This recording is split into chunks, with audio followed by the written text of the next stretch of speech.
Cinemasaurus Rex presents Kaijumania.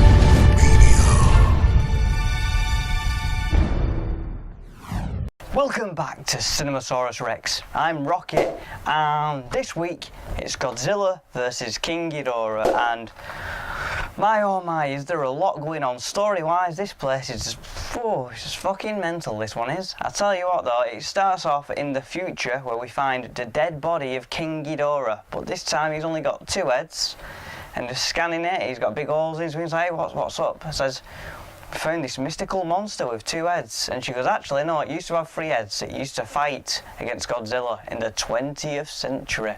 Ooh.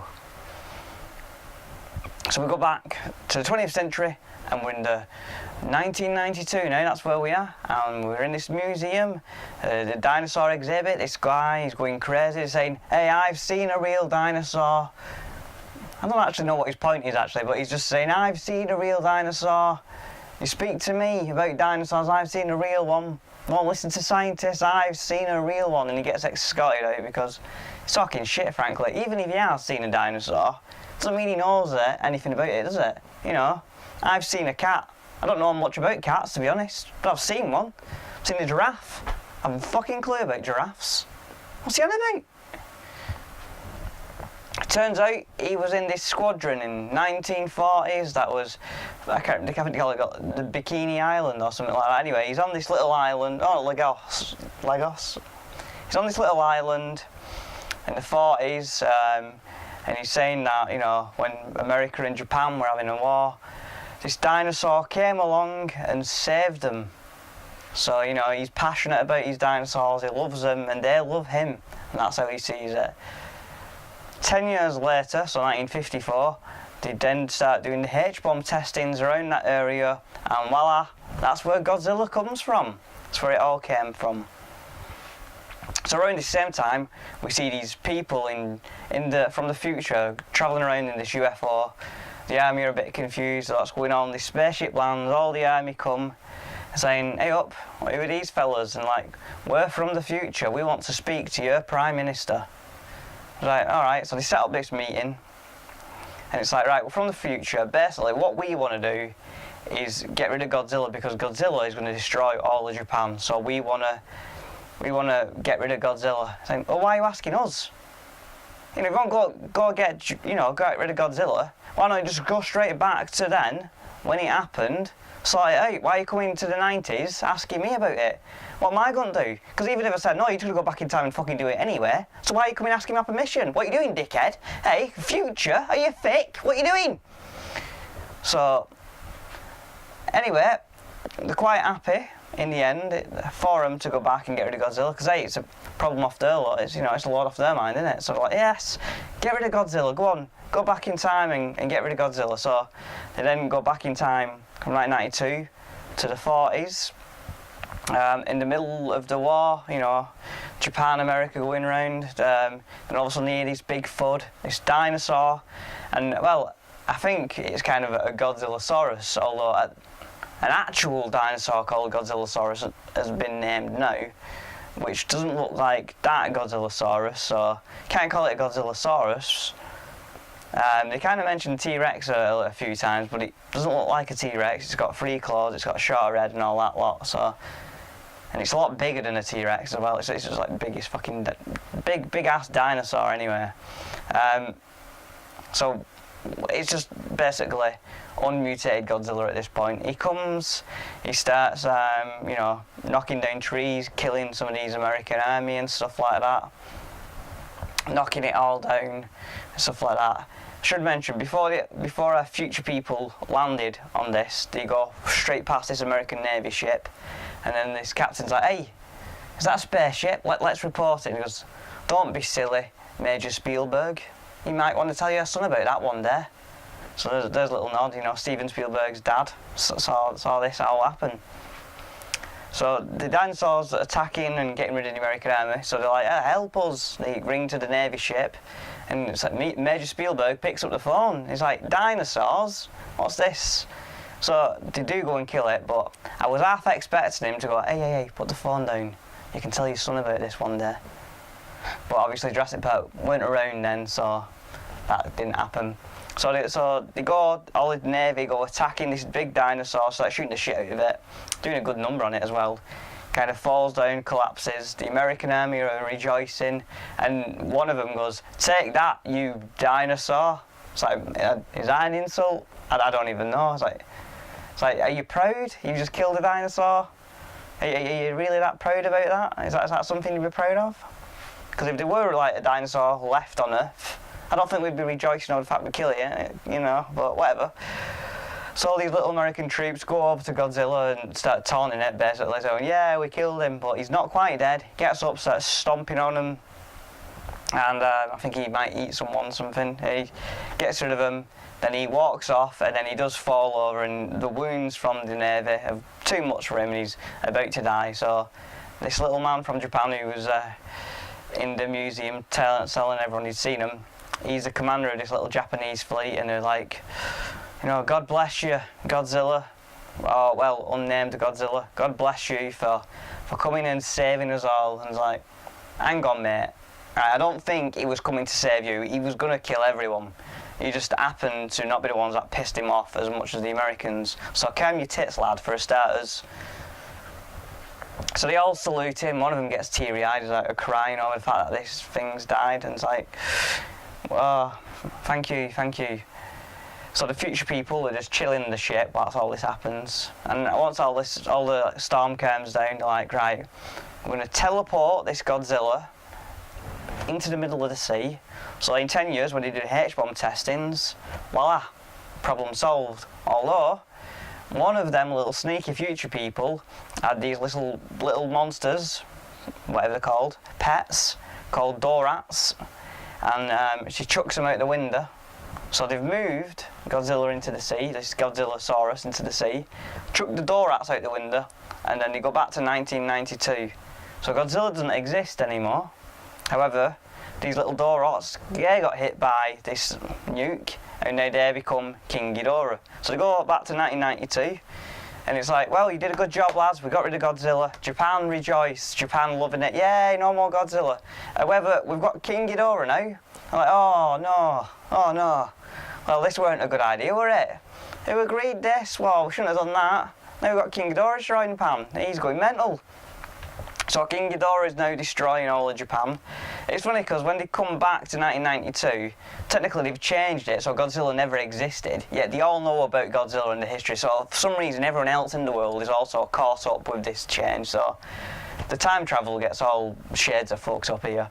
So King Ghidorah, he didn't...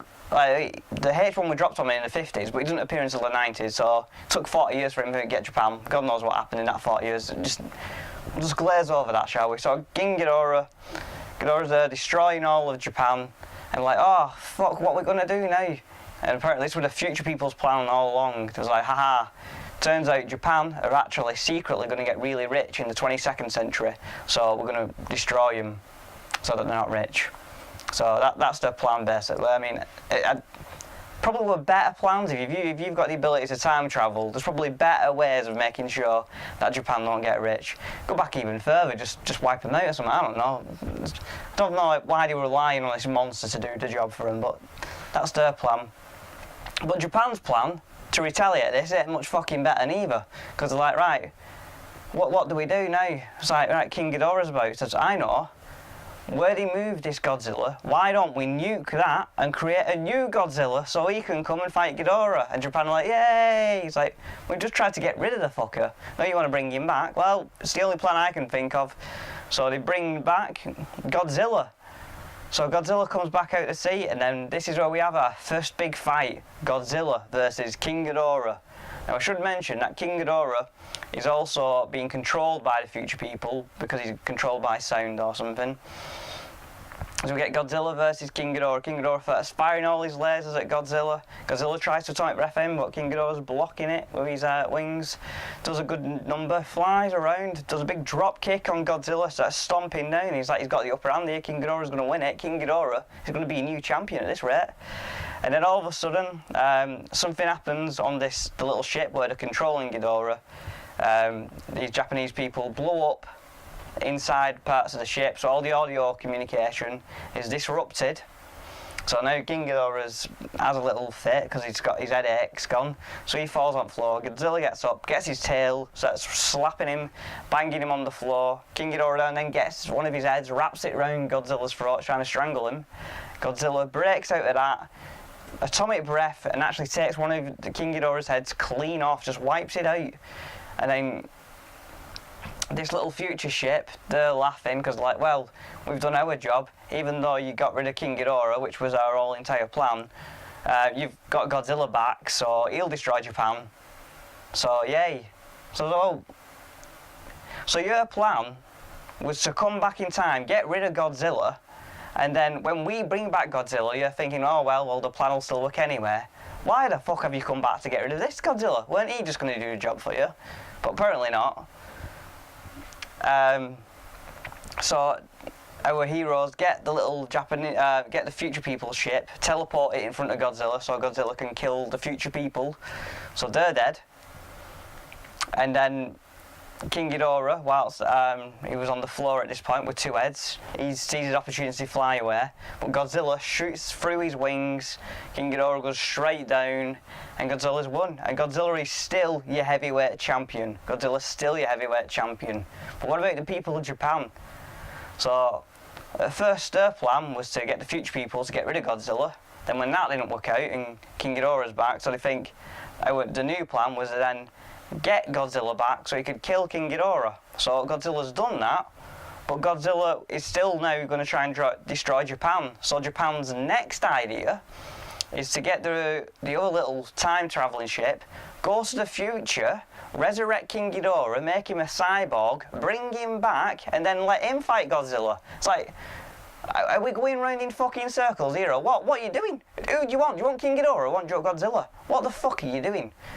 You've got this time travel plan. You want to get rid of Godzilla so they can bring Mecha King Ghidorah back. It's like, well, why not, with your time travel, just go back in time and restart it? Don't go into the future and start bringing something to this point.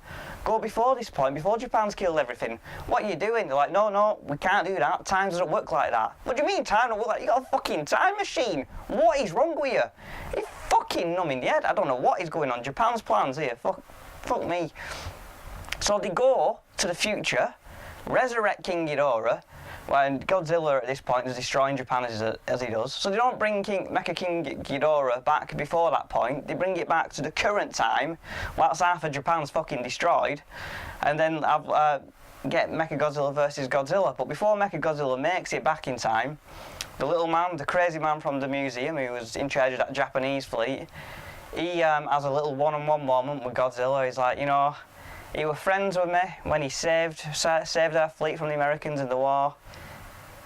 We've got a connection here, So he stands out of his skyscraper window, looking at Godzilla. Godzilla looks at him. Looks like they're going to have a moment, and Godzilla just fucking kills him. He's like, I don't know who you are. Right, we might have had a brief encounter back then, but hey, we're not friends. You were still pissing me off. I was still going to kill you then. So you can salute me all you want, mate, but you're dead. So Godzilla kills him and he carries on his rampage to Japan. At this point, Mecha King Ghidorah appears and Japan rejoices like, yay, Mecha King Ghidorah, yay, this plan's brilliant, this one was always going to work out. So Mecha King Ghidorah starts fighting with Godzilla. The new middle head has got this other beam now, so that's extra powerful. It starts really working on Godzilla as well. So it puts Godzilla down, it puts him through a building, starts firing around this building, burying Godzilla under this building. Godzilla gets out of that, blasts King Ghidorah. He really starts going for King Ghidorah here, blasting the shit out of him. So he's doing all that business. He starts actually destroying bits of King Ghidorah, starts fucking up one of his wings. So Mecha Godzilla's down. Godzilla looks like he's about to go for the kill, but Mecha King Ghidorah gets up. He's got this new power, fires all these electrified cables around Godzilla's arms, around Godzilla's legs, and you get this big fucking grip around Godzilla's stomach.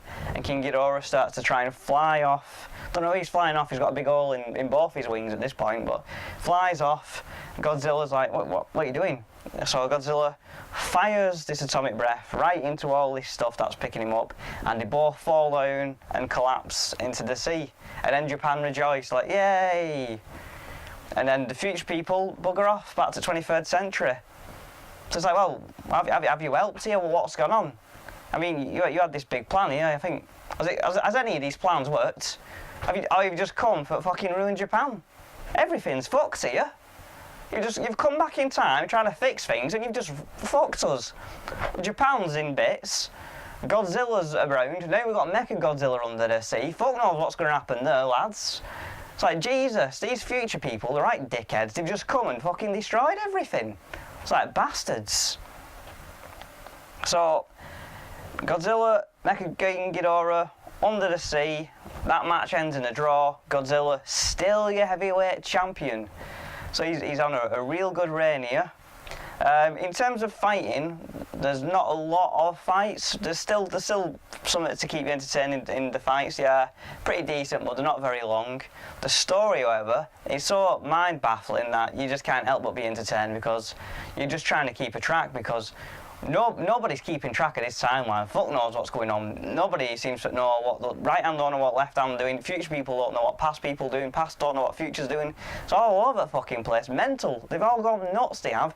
I don't know who wrote this story, but they obviously got fucking lost in their own script when they were writing it. I was like, what the fuck's going on here? Even he don't know. Just fuck it. Give it to Ward Hill. They'll make a film like that. Fuck me. So in terms of that, in that story, I have to recommend it. You have to watch this. It's just, you have to watch it. It's just the most mind-baffling film I've ever seen in my life. I don't know how it became a film. And there's so many plot holes of time travel shit that's going on and stupid ideas. It's just, you just have to watch it. It's just, I can't help but give it a thumbs up. It's just brilliant. It's just absolutely brilliant. It's probably the best film I've seen.